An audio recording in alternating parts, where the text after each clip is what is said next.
결핍의 문제를 해결하는 길, 결핍의 문제를 해결하는 길이라는 제목으로 말씀 전하겠습니다. 지난 시간에는 이 말도 많고 탈도 많은 고린도 교회에 대해서 바울이 하나님의 교회요, 그리고 성도, 즉 세상으로부터 구별된 거룩한 공동체다라고 말을 하면서 그 이유가 무엇인지, 저 고린도 교회 안에 그렇게 많은 어떻게 보면 이방인들도 행하지 않을 만한 그러한 죄를 짓는 그러한 일들도 일어나고 있었는데도 불구하고 고린도 교회에 대해서 바울은 하나님의 교회, 그리고 세상으로부터 구별된 거룩한 공동체로서의 성도다라고 칭하는 그 이유에 대해서 이렇게 말씀하였습니다. 그리고 오늘은 이 2절 말씀, 그 2절 말씀 위주로 지난 시간에 이어서 살펴보고자 합니다. 2절 말씀은 이 바울의 이 축복 기도입니다. 이러한 바울의 축복 기도는 바울이 교회에 보낸 모든 서신에 대부분 이렇게 나타나고 있습니다. 갈라디아서 1장 3절 말씀해 보시면 우리 하나님 아버지와 주 예수 그리스도로부터 은혜와 평강이 있기를 원하노라. 저 2절 말씀에도 은혜와 평강이 있기를 원하노라 라고 했는데 이 갈라디아의 교회에 보낸 그런 편지를 보더라도 은혜와 평강이 너희에게 있기를 원하노라 라고 이 편지 시작하는 그러한 이 지점에 이 인사말을 기록하고 있다는 것입니다. 그리고 빌립보 교회에 보낸 그 편지를 보더라도 빌립보서 1장 2절 말씀해 보시면 하나님 우리 아버지와 주 예수 그리스도로부터 은혜와 평강이 너희에게 있을지어다 라고 말을 하고 있고, 골로새 지역에 보낸 그 편지를 보더라도 골로새서 1장 2절 말씀해 보면 골로새에 있는 성도들 곧 그리스도 안에서 신실한 형제들에게 편지하노니 우리 아버지 하나님으로부터 은혜와 평강이 너희에게 있을지어다 라고 말씀하고 있습니다. 그리고 데살로니가 교회에 보낸 그 편지를 보더라도 데살로니가 전서 1장 1절 말씀해 보시면 바울과 실루아노와 디모데는 하나님 아버지와 주 예수 그리스도 안에 있는 데살로니가인의 교회에 편지하노니 은혜와 평강이 너희에게 있을지어다 라고 말씀하고 있다는 것이죠. 그러니까 바울은 자신이 이 전도해서 세운 그런 교회에 편지를 보낼 때마다 꼭 이 은혜와 평강이 너희에게 함께 있기를 원한다라는 이런 축복 기도를 가장 먼저 인사말 가운데 기록하는 것을 볼 수가 있습니다. 이처럼 바울은 자신이 보내는 이 편지 첫머리에 꼭 이 축복 기도를 이렇게 첨가하고 있는데 그 이유가 무엇이겠습니까? 그것은 이 축복 기도의 이 중심, 즉 반복적으로 나오는 그 단어인 이 은혜의 평강이라는 이 말을 강조하기 위해서라는 것입니다. 이 은혜와 평강이라는 이 단어는 그 그리스도인의 정체성, 즉 그리스도인이 어떤 사람들인지, 그리고 그리스도인들이 이 세상 가운데서 이런 두려움 가운데서도 평안할 수 있는 그런 길이 무엇인지 그것을 보여주는 그 단어가 바로 이 은혜와 이 평강이라는 이 단어다라고 말을 할 수 있다는 것입니다.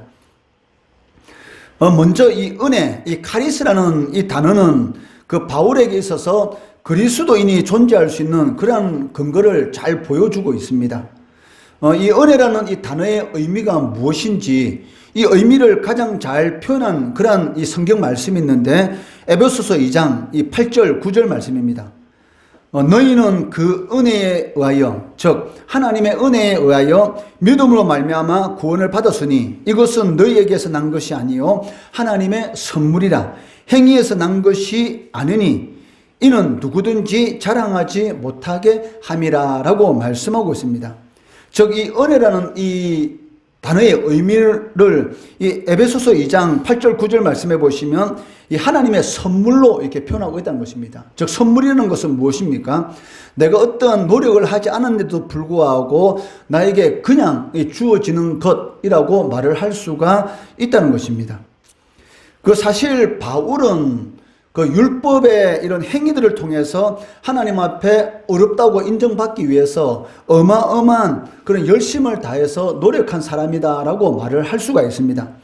갈라디아서 1장 그 14절 말씀해 보시면 내가 내 동족 중 여러 영겁자보다 유대교를 지나치게 믿어 내 조상의 전통에 대하여 더욱 열심히 있었다라고 말씀하고 있습니다. 여기 영겁자라는 이 말은 자신과 나이가 비슷한 그런 또래, 그러니까 자신과 나이가 비슷한 그런 또래들에 비해서 유대교, 즉 유대인들이 믿는 종교인 이 유대교를 지나치게 믿었다. 이 말은 무슨 말이냐면 하나님의 율법에 대해서 힘을 다해서 지키려고 열심히 노력했다라고 말을 하고 있습니다. 그리고 율법뿐만이 아니라 이 조상들이 만들어 놓은 전통이 있습니다. 즉 그 율법을 그대로 지키려고 하다 보니까 삶 가운데 여러 가지 이렇게 어려움이 있어서 이 랍비들이, 즉 장로들이 그 율법을 삶에 적용할 수 있도록 풀어놓은 그런 전통이 있었는데, 그러니까 하나님의 이 율법, 즉 모세 율법뿐만이 아니라 이 장로들의 유전도 열심을 다해서 지켰다. 또 다른 성경에서는 나는 율법에 대해서는 흠이 없는 자다라고 말을 하고 있는 것을 볼 수가 있습니다. 이처럼 바울은 하나님 앞에 인정받기 위해서, 하나님 앞에 어렵담을 얻기 위해서, 즉 구원을 얻기 위해서, 즉 아브라함의 축복에 참여하기 위해서 율법을 최선을 다해서 지키려고 노력하였다라는 것을 알 수가 있습니다.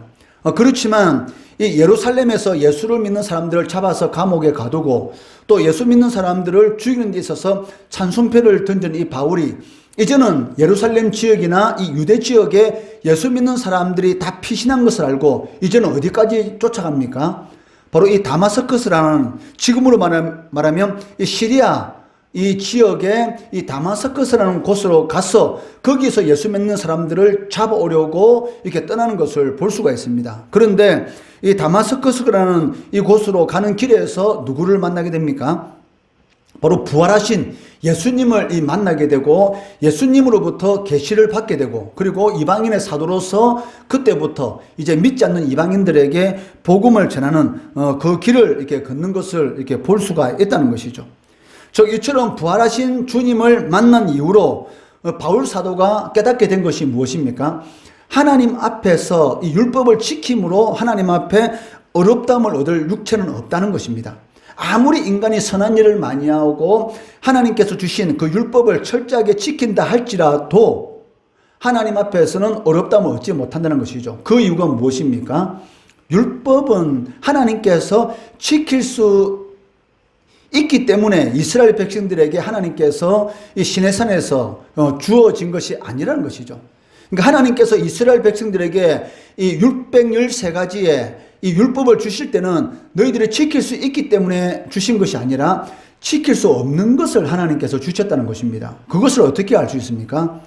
이 율법을 주시면서 같이 하나님께서 이스라엘 백성들에게 주신 것이 있는데 그것이 무엇이냐면 제사 제도인 것이죠. 왜?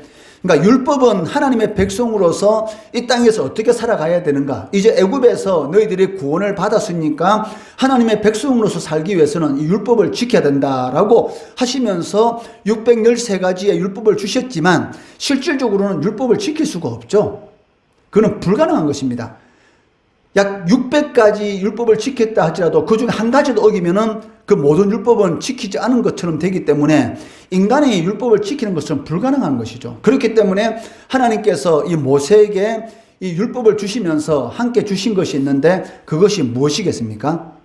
바로 이 제사제도입니다. 그러니까 동물 제사를 통해서 하나님 앞에 용서받을 수 있는 길. 왜? 율법을 지켜야 되는데 율법을 지키지 못하니까 하나님 앞에 죄를 짓게 되고 그 죄를 용서받기 위해서 하나님 앞에 나가서 동물 제사를 통해서 제사함을 받게 되는 것이죠. 그렇기 때문에 이 제사 제도가 주어졌다는 것은 바로 이 율법은 율법으로 하나님 앞에 임정을 받는다는 것은 불가능한 것이다 라는 것을 보여주고 있다는 것이죠. 그리고 이 동물 제사 제도는 앞으로 오실 메시아, 세상의 죄를 지고 가는 어린 양으로서의 십자가에 못 박혀 돌아가실 그 예수님을 나타내는 그런 상징적인 의미로서 구약시대에는 이 동물 제사 제도가 이스라엘 백성들에게 주어지는 것을 볼 수가 있습니다. 그러니까 바울 사도는 이 부활하신 주님을 만나기 전까지만 하더라도 철저하게 율법을 지키는 사람이었고 심지어는 장로들의 그 유전까지 열심을 가지고 지키는, 자신의 행위를 통해서 이 율법을 지키는 그러한 행위들을 통해서 하나님 앞에 인정받으려고 노력한 사람이었습니다. 그렇지만 그것은 불가능하였던 것이죠. 그리고 부활하신 예수님을 만나고 난 이후에 율법으로서는 하나님 앞에 어렵다함을 얻을 육체가 없다라는 것을 깨닫게 되었다는 것입니다. 이는 그 율법을 지킴으로 인해서 아무리 선한 일을 많이 한다 할지라도 선한 일이라는 그러한 행위를 통해서 그리스도인, 즉 성도, 하나님의 백성이 되는 것은 불가능한 것이죠. 하나님의 자녀는 어떻게 됩니까? 바로 은혜로. 하나님께서 은혜를 베풀어 주셔야지만이 예수를 믿을 수 있는 것이고 하나님의 자녀가 될 수가 있다는 것입니다. 그래서 바울은 로마서 3장 28절에서 이렇게 말씀합니다.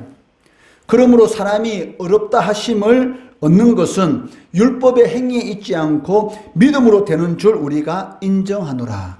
부활하신 주님을 만나기 전까지만 하더라도 율법을 통해서 내가 하나님 앞에 어렵다고 인정받을 수 있다라고 생각한 바울이 부활하신 예수님을 만나고 난 이후에 뭐라고 말합니까? 사람이 하나님 앞에 어렵다 하심을 얻는 것은 율법의 행위에 있지 않고 믿음으로 되는 줄 우리가 인정한다. 오직 믿음으로만이, 예수 그리스도를 믿음으로만이 예수님께서 나의 모든 죄와 허물을 대신해서 십자가에서 죄의 값인, 죄의 대가인 영원한 지옥 형벌을 받으셨다라는 것을 믿는 자들에게만이 구원의 은혜, 하나님 앞에 어렵다함을 인정받을 수 있다라고 이렇게 고백하는 것을 볼 수가 있습니다.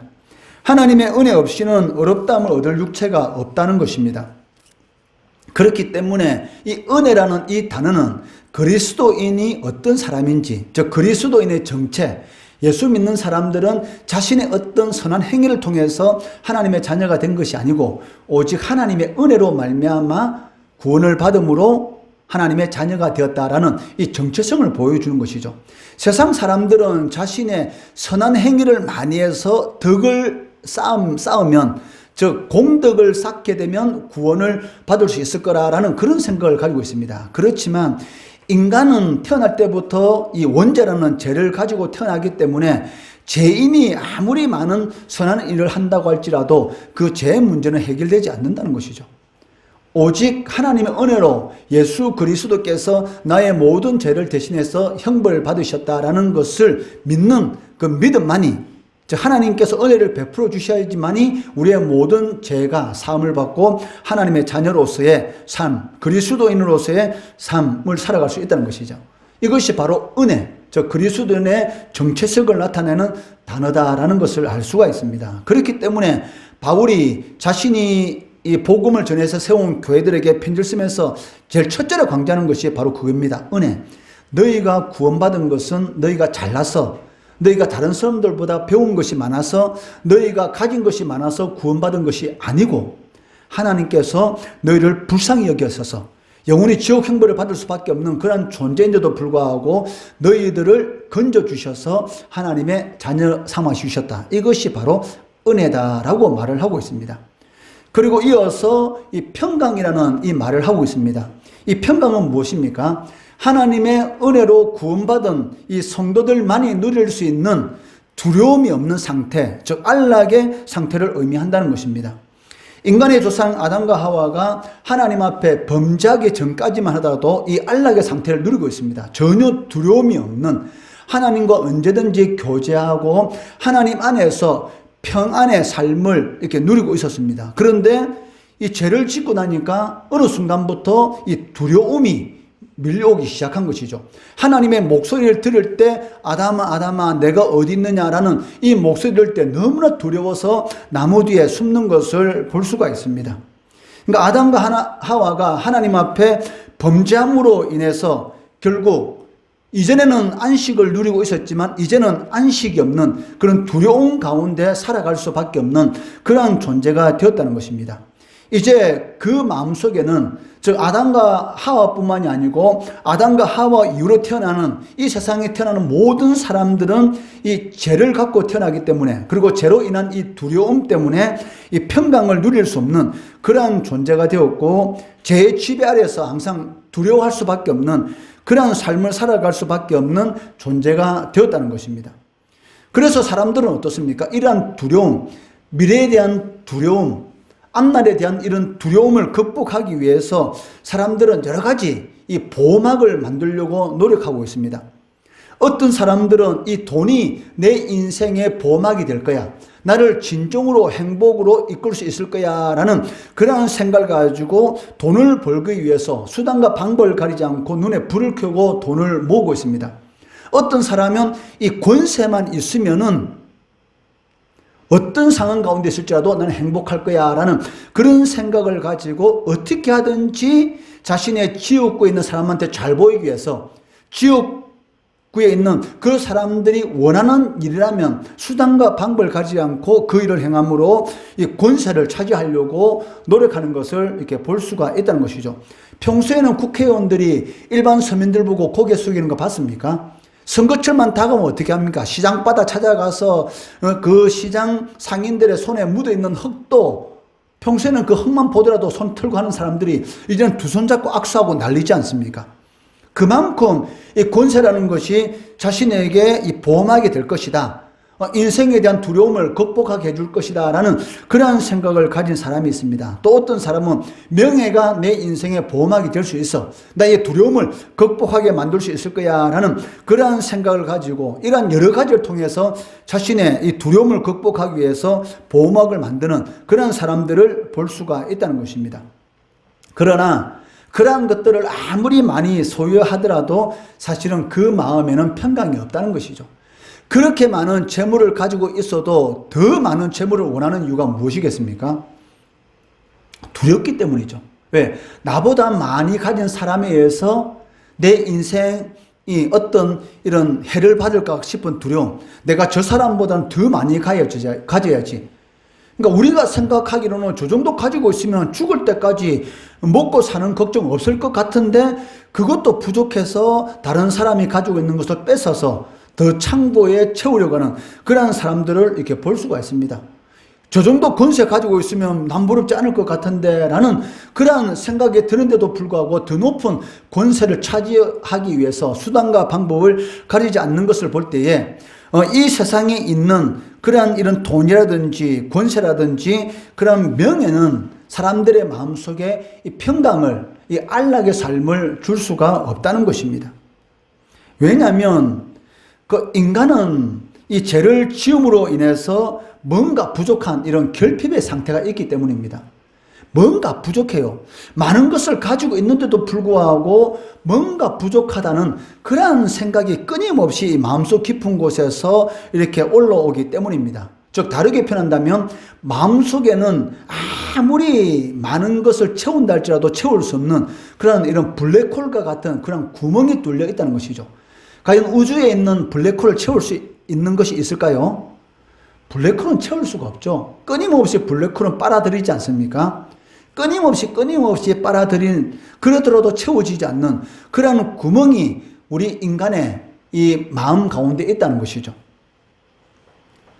이를 다르게 표현한다면 이 결핍한 상태, 이 세상에 태어나는 모든 사람들은 이 마음속에 뻥 구멍이 뚫린 이런 결핍한 상태로 태어난다라고 이렇게 말을 할 수가 있고, 이러한 결핍의 상태는 이 세상에 있는 그 무엇으로도 채워지지 않는다는 것입니다. 끊임없이 돈을 은행에 쌓아놓고 있지만 그 구멍이 막혀지지 않는다는 것이죠. 그렇다면 이러한 결핍의 상태를 메꿀 수 있는 이 세상에 없는 그 무엇이 필요하다라는 것이 요구되게 된다라는 것을 알 수가 있습니다. 그러니까 이 세상에 있는 곳으로는 인간의 이 마음속에 있는 그 블랙홀과 같은 구멍이 채워지지 않으니까 이 세상에 없는 또 다른 그 무엇이 필요하게 되는 것이죠. 그것에 대해서 바울은 빌립보서 3장 7절 8절에서 이렇게 말씀하고 있습니다. 그러나 무엇이든지 내게 유익하던 것을 내가 그리스도를 위하여 다 해로 여길 뿐더러 또한 모든 것을 해로 여김은 내 주 그리스도 예수를 아는 지식이 가장 고상하기 때문이라. 내가 그를 위하여 모든 것을 잃어버리고 배설물 즉 똥과 같이 여기는 것은 그리스도를 얻고자 함이라 라고 말씀하고 있다는 것입니다. 바울이 이 세상에 존재하는 돈, 권세, 명예 이런 모든 것들에 대해서 해로 여긴다라고 말을 하는 이유가 무엇입니까? 바울은 예수 믿기 전까지만 하더라도 이 세상에 있는 것들을 추구하는 그런 사람이었습니다. 왜? 예수 믿는 사람을 바로 잡아서 감옥에 가둘 수 있다는 것은 그만큼 이 권력을 가지고 있다는 것입니다. 그리고 바울 사도는 태어나기 전부터 사실은 바울의 시민권을 가지고 있었던 사람입니다. 엄마 뱃속에 있을 때부터. 이 말이 무슨 말입니까? 바울의 지만은 그 당시 이 로마의 식민지 아래에 있었기 때문에 이 식민지 사람이 시민권을 가지고 있다라는 것은 그 가문이 이 로마 제국에 의해서 인정받을 수 있는 그런 좋은 가문이었다는 것을 알 수가 있다는 것이죠. 왜? 대다수의 사람들은 시민권을 돈을 주고 샀습니다.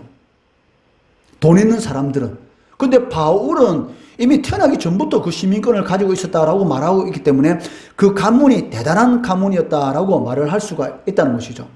그리고 당시 이 유대인 사회에서 가장 유명한 그 교사인 이 가말리엘이라는 그런 학자 밑에서 공부를 해왔기 때문에 누구나 인정받을 수 있는 그러한 이런 학벌을 가지고 있었던 사람이다라고 할 수도 있었던 것입니다. 그렇기 때문에 세상적으로 보면은 정말로 잘 나가는 그런 사람이었습니다. 그런데 예수, 부활하신 주님을 만나고 나니까 지금까지 자신이 유익하게 생각하고 있었던 것들, 이 세상에서 누리고 있었던 그런 유익하고 생각한 것들이 다 뭐로 보여집니까? 이런 배설물, 즉 이런 똥과 같은 아무 값어치 없는 것으로 느껴지게 되었다는 것입니다. 왜냐하면 세상적으로 자신이 그렇게 누리고 있었던, 많이 가지고 있던 그런 것들을 통해서는 진정한 이런 행복, 그런 기쁨, 이 안락의 삶을 누리지 못하고 있었던 것이죠.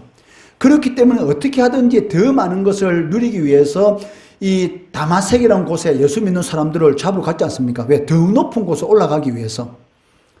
더 많은 사람들을 인정받기 위해서.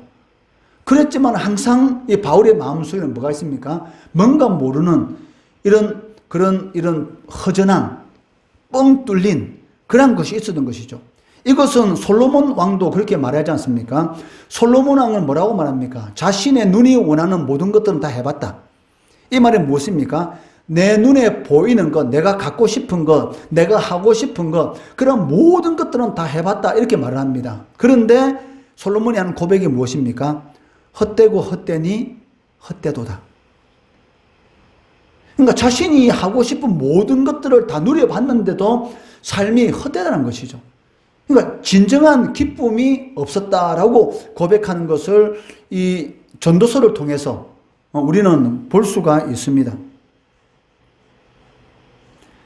그렇기 때문에 바울이 자신에게 유익하다고 생각하는 이 세상에 존재하는 이런 모든 것들에 대해서 해로 여기고 이 배설물로 여길 수 있는 것은 궁극적으로 그러한 것들을 통해서는 이 결핍의 상태가 해결될 수 있다?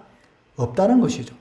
그것을 깨닫고 나니까 그러한 것으로서는 진정한 행복의 삶, 안식의 삶을 누릴 수 없다는 것입니다.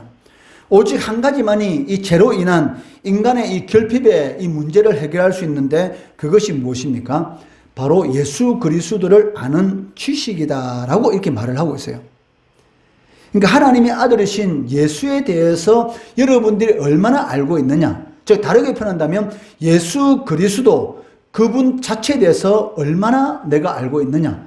즉 예수와 내가 동행하는 그런 삶을 살아가고 있느냐에 따라서 여러분이 진정으로 행복한 삶을 살아갈 수가 있고 아니면 반대에 불행한 항상 뭔가 모르는 부족함 그런 가운데서 살아갈 수가 있다는 것입니다.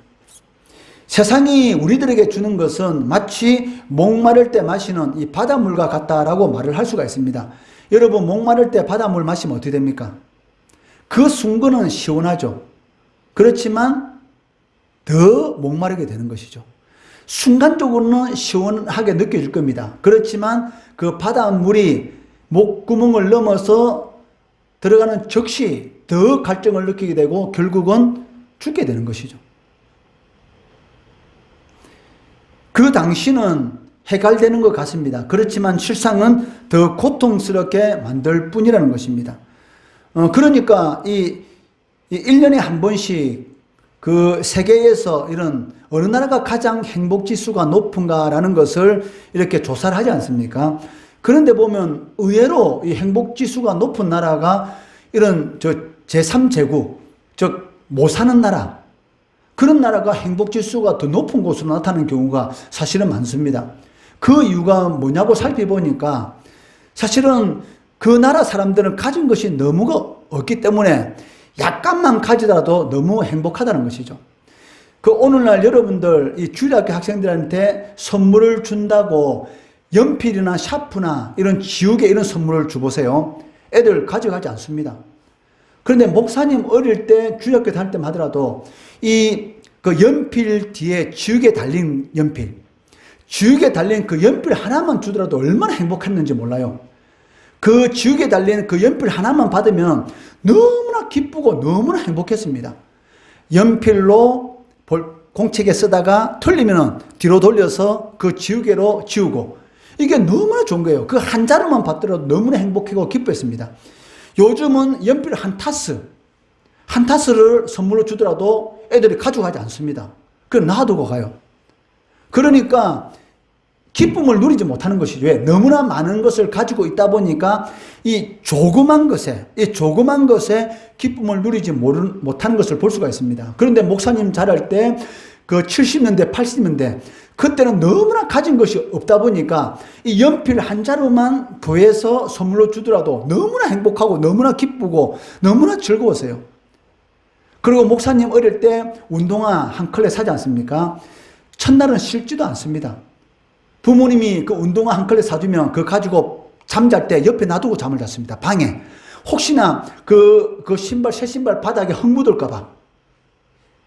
너무나 행복해서 그때는 나이키라든지 이런 프로스펙스 그런 것을 메이크지 않습니까? 그런 메이크도 안 바래요. 메이크 아닌 퀼표, 메이크 없는 그런 운동화라도 검은 운동화, 허연 운동화 그런 운동화라도 하나 사주면 너무나 행복해서 옆에 놔두고 잠을 잤습니다. 책가방 한번 사줘보세요. 비 오면 보듬고 달립니다. 그런데 요즘 애들 어떻습니까? 막 책가방 아무 던지부잖아요. 왜냐하면 너무나 많으니까. 그러니까 그런 이 만족을 누리지 못하는 것이죠. 그러니까 실질적으로는 많은 걸 가지면 가질수록 행복하느냐? 그게 아니라는 것이죠. 어떻게 보면 많은 걸 가지면 가질수록 더 만족감을 누리지 못합니다. 그러니까 없는 사람이 더 행복을 누리죠. 왜? 한 번씩 맛있는 거 먹게 되면 얼마나 행복합니까? 날마다 맛있는 거 먹는 사람은 행복이라는 게 있습니까? 행복이라는 거 없죠. 근데 어쩌다가 맛있는 거 먹으면 얼마나 행복한지 모릅니다. 그러니까 목사님, 사모님, 처음에 이 신학교 공부할 때 너무나 이런 가진 것이 없어서 정말 이 과일을 먹고 싶어도 먹지 못하는 그러한 일들이 참 많았습니다. 그때는. 지금은 먹고 싶으면 이거 사 먹죠. 근데 그 당시만 하더라도 이렇게 2000년대 그때 목사님이 이 신학교 들어갈 때 그때는 이 생활이 너무나 어려워서 이 먹고 싶어도 끝까지 참는 거죠. 심지어는 이 콜라 한 병 사 먹고 싶어도 그거 참고 못 사 먹을 때도 있었습니다. 그런데 한 번은 이 천몇 병 원을 가지고 사모가 나오고 저녁에 이 숲에 가서 콜라를 딱 사가지고 바로 거기서 이렇게 그 뚜껑을 열고 먹는데 그 콜라 맛이 얼마나 맛있는지. 그리고 이 먹고 싶을 때 못 먹으니까 이 간절하지 않습니까? 그러면은 특히 이제 우리 사모가 아기를 가지게 되면 이 먹고 싶은 게 많잖아요.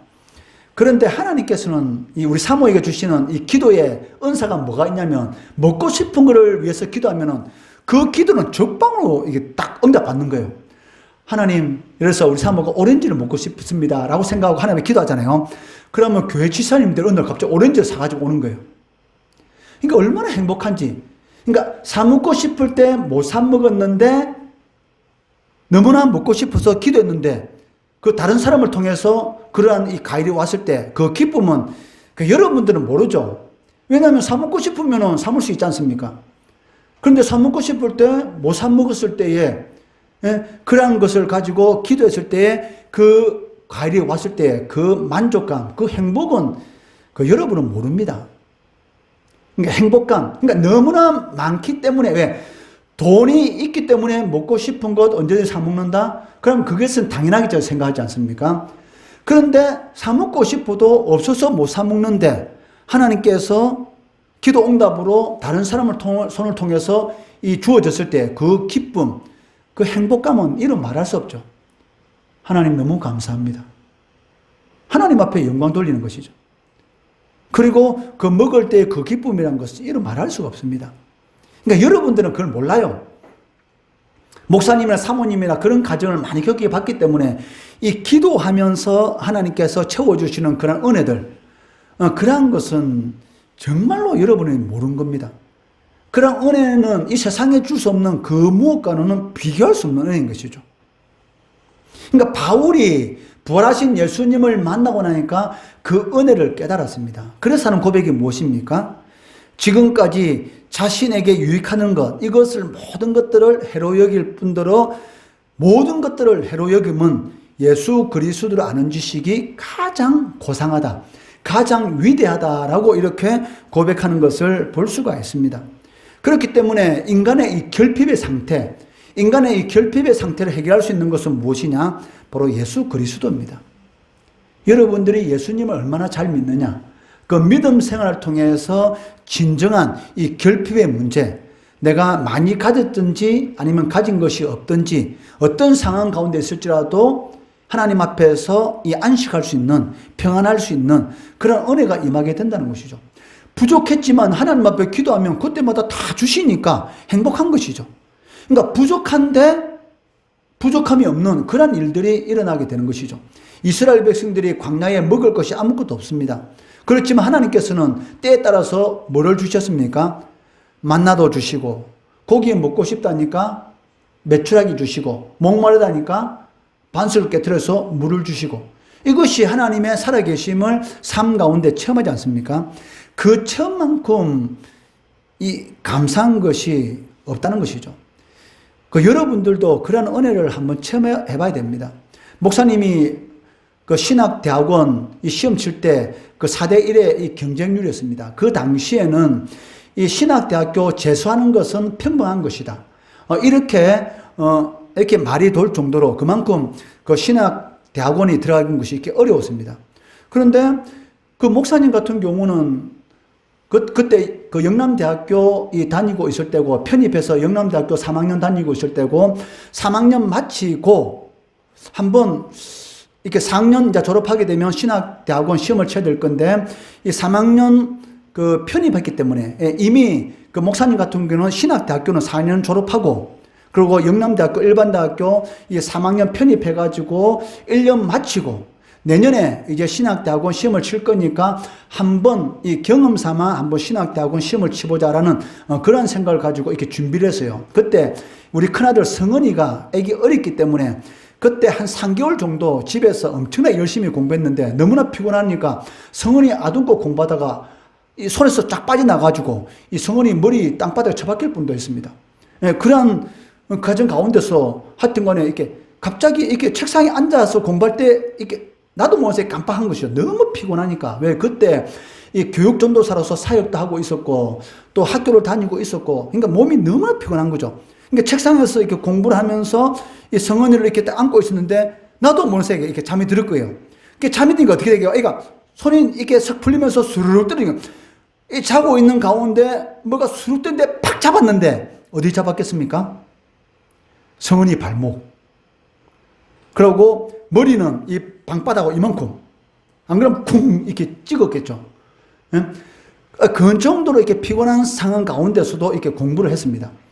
그래가지고 그냥 목사님은 그때 당시 그냥 한번 그 영남대학교 영어영문학과를 다니고 있었으니까 그래서 그냥 한번 경험 삼아 시험 치보자라고 쳤는데 이제 경험 삼아 쳤기 때문에 이 합격한다는 생각 전혀 모르고 있었죠. 그런데 그날 사모하고 차 타고 집으로 오는 가운데 연락을 받았어요. 왜? 나는 그때 합격 발표 나는 날 아예 보지도 않았습니다. 왜냐하면 합격된다는 생각을 못하고 있었기 때문에. 그런데 내 친구가 나하고 같이 시험 친 동기가 내 그 시험 수험 번호를 알고 그걸 보고 나한테 전화 온 거예요. 야, 너 신학대학원 합격했어. 그게 안 믿어졌습니다. 안 믿었어. 그 집에 와가지고 그 합격 이 수험번호 확인하고 나서 절친한 일이 뭔가 아십니까? 그때 사모하고 나하고 성은이를 얻고 교회에 먼저 찾아갔습니다. 근데 교회에 딱 찾아가니까 문이 딱 잠겨 있는 거예요. 그때 내 사역하는 교회. 그러니까 어떻게 하는 게 아십니까? 그 문 앞에서 문고리 잡고 하나님 앞에 이 사모 둘이 기도했습니다. 너무 감사하다고. 그러니까 여러분들이, 그러니까 하나님이 살아계시고 여러분들이 그것을 경험을 해봐야 됩니다. 그러니까 하나님 앞에서 여러분들이 시간을, 그 폰을 보면서 시간을 낭비하고, 그리고 그냥 엉뚱한데 이렇게 시간을 낭비하는데, 그렇게 시간을 낭비하면 안 됩니다. 뭐 어른들이야 지금은 이미 그 과정을 다 지나왔기 때문에, 그렇다 할지라도 여러분들은 지금 열심히 이렇게 공부해야 될 그런 시간인데, 하나님께 주신 그 24시간을 그 폰 한다고 1시간, 2시간, 3시간, 4시간 낭비하고, 지금 여러분의 실력을 엄청나게 키워야 될 그 시점에 그 시간을 낭비하는 것만큼 어리석은 그런 삶도 없다는 것이죠. 하나님께서 은혜를 베풀어 주셔서 여러분들을 좋은 길로 인도해 주실 것입니다. 그런데 인도해 주고 싶어도 여러분들 그릇이 안 되면 어떻게 여러분들을 좋은 길로 인도해 주겠습니까? 어저께 우리 소유문답 교리 공부할 때 내가 여러분들한테 그런 이야기 했지 않습니까? 하나님께서 이 세상에 태어난 모든 사람들은 지옥 형벌을 받는 길로 걸어가는 사람들입니다. 근데 영원히 죽을 수밖에 없는 그런 사람들은 당연한 겁니다. 여러분들도 원래는 태어났을 때 죄를 갖고 태어났기 때문에 영원히 지옥 형벌을 받을 수밖에 없는 그 길을 걸어가는 사람들이었습니다. 그런데 하나님께서 그 길에서 건져주신 것이죠. 무엇 때문에? 하나님의 영광을 위한 그런 삶을 살아가도록 하기 위해서. 어저께 소유를 문답할 때 그 공부했지 않습니까? 그런데도 불구하고 여러분들이 이런 아무 여러분의 인생에 별 도움도 되지 않는 그런 육신의 즐거움, 눈의 즐거움만 주는 그런 게임으로 2시간, 3시간, 4시간을 낭비한다. 그것만큼 어리석은 그런 삶도 없다는 것이죠. 그것이 어떻게 하나님께 영광이 되겠습니까? 그런데 여러분들이 하나님 앞에 기도하면서 열심히 하면 진정으로 하나님께 영광을 돌리게 됩니다. 목사님이 그 신학대학을 합격했다는 그 소리를 듣고 사모와 그 성은이 애기 어릴 때 얻고 그 교회 이 문에 잠겨서 교회 그 문을 잡고 철문을 잡고 하나님 앞에 기도한 것처럼, 그러니까 그러한 것들이 하나님께서 기뻐 받으신 것이 아닌가라는 그런 생각이 들어요. 그래서 오늘 이 순간까지 하나님께서 은혜 베풀어 주셔서 우리가 모여서 예배드리는 숫자는 몇 명 안 되지만 그래도 하나님의 교회를 이렇게 세워나갈 수 있도록 은혜를 베풀어 주신 것은 아닌가라는 그런 생각이 듭니다. 여러분들이 하나님의 영광을 위해서 열심히 시간을 아껴하면서 노력하면 반드시 하나님께서 여러분을 크게 쓰십니다. 그런데 하나님의 영광을 위해서 살아라고 여러분을 구원해 주셨는데 믿지 않는 사람과 똑같이, 어떻게 보면 믿지 않는 사람들 더 열심히 하지 않습니까? 왜? 그런 사람들은 자신이 잘 먹고 잘 살라고 어떤 이기주의적인 그런 생각을 가지고 내 인생에 성공을 해서 남보다 더 잘 먹고 잘 살아야지, 그런 생각을 가지고 어떻게 보면 믿지 않는 자들이 더 열심히 공부하는지도 모릅니다. 그러나 여러분들의 가치관은 다르지 않습니까? 여러분들은 이런 동물과 똑같이 먹고 마시는 그런 문제 때문에 공부하는 사람들이 아니라는 것이죠.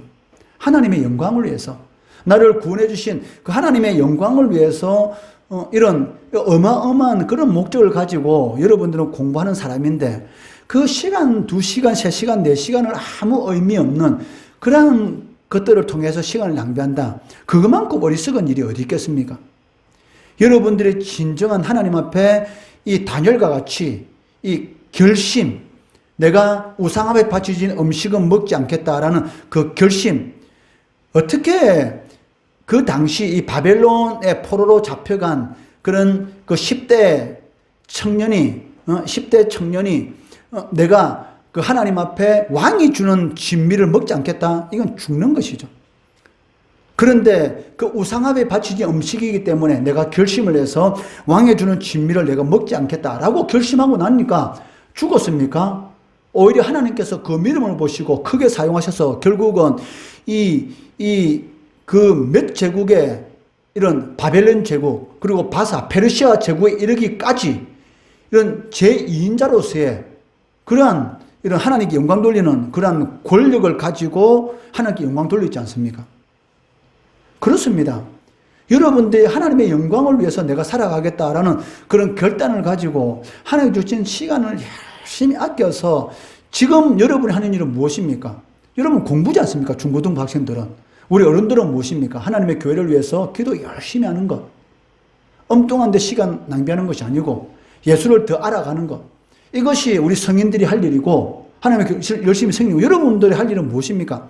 열심히 공부하는 것이죠. 그것이 여러분에 주어지는 일이기 때문에. 그러면 하나님께서는 지혜 주시고 지식 다 주십니다. 아무리 이해되지 않는 문제라도 여러분 그 문제 1000번 읽어보십시오. 이해되지 않는가? 이해되게 돼 있어요. 그런데 그렇게 하지 않는다는 것이죠. 조금 하다가 힘들면 그냥 포기해 봅니다. 그것이 문제인 것이죠. 포기하지 않으면 don't give up. 포기하지 않으면 반드시 성취하게 된다는 것입니다. 세상이 여러분들에 주는 것은으로는 여러분들의 이 갈증의 문제, 인생의 갈증의 문제 해결되지 않습니다. 그렇지만 하나님께 주시는 것은 여러분의 영원한 갈증의 문제를 다 해결해 주신다는 것이죠. 이것을 예수님이 이 사마리아 여인과의 대화를 통해서도 우리가 알 수가 있습니다.